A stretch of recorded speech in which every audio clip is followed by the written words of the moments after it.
Hey guys, I'm Jacob and welcome to another episode of Tech Room. Today we're reviewing the Canon 750D, aka the Rebel T6i, which is the first model in Canon's new series with a new sensor of 24.2 megapixels, which in comparison with its previous models are 18 megapixels. Typically it is sold with one of the two following lenses, the 18-55mm and the 18-135mm. The camera body can also be bought separately without any lens. In the box, you'll find Canon's new battery for the Rebel series, a charger and a mini USB cable. As I mentioned, the 750D contains the newer sensor that Canon has out, as well as the new processor Digic-6. This basically means pictures with a resolution of 6000 by 4000 pixels, and an overall faster performance of the camera in its operation and navigation in the menu. It has a rotating touchscreen, which makes it easier when the camera has to be used from various or difficult angles. It also contains the new hybrid CMOS AF3 function, which basically means a faster autofocus function during the time when you are also viewing a live view preview on the camera screen. You can also change the focus by touching the screen, something that has been familiar in smartphones for a while now.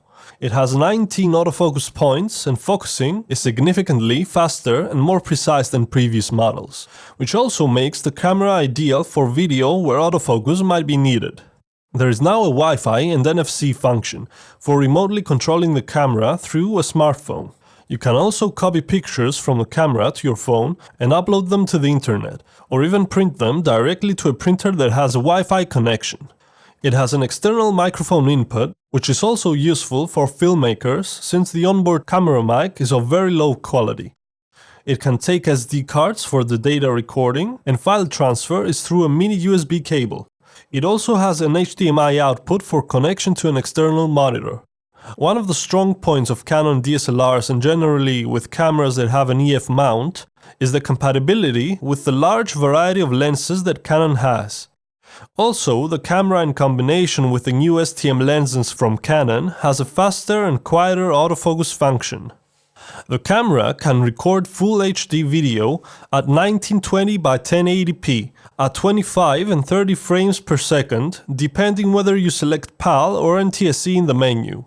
Unfortunately though, at 50 and 60 frames the resolution drops at 1280 by 720p, which for slow motion users this is kind of a low resolution. The direct competitor of this camera, the D5500 in example, can record 50 and 60 frames per second at a full HD resolution.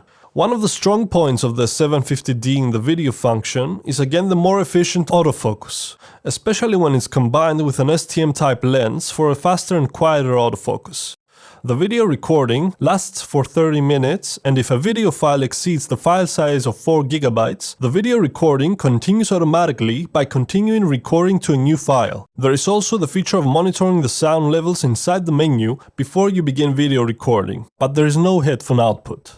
The next model in line after the 750D is the 760D, aka the T6s, which is basically exactly the same in specs and functions with a few differences in ergonomics. It has an additional screen on the top of the body where you can fast monitor the settings for the ISO, iris, shutter and battery life. Also at the back, instead of having 4 buttons for navigation, it has a rotating dial for faster navigation like you find in the upper models of Canon. Also, the 760D has an HDR video function, but the result doesn't have a really big difference in comparison with normal video recording, and the camera has to be in full auto mode to record in this function.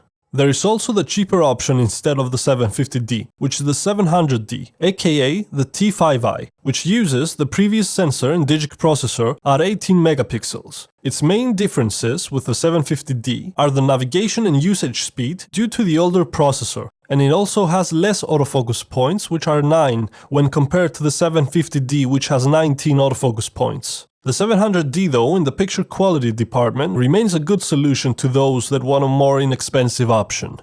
Another two good options from other companies are the Nikon D5500 and in the mirrorless category, the Sony A6000, which are also good and popular choices. Nevertheless, Canon is quite known for the reliable product quality that it offers, and the 750D is a good solution for people wanting to get involved in photography and video at a more serious degree. Thanks for watching this episode of Tech Room. If you like this video, please like and subscribe or leave a comment below, and I'll see you in the next one.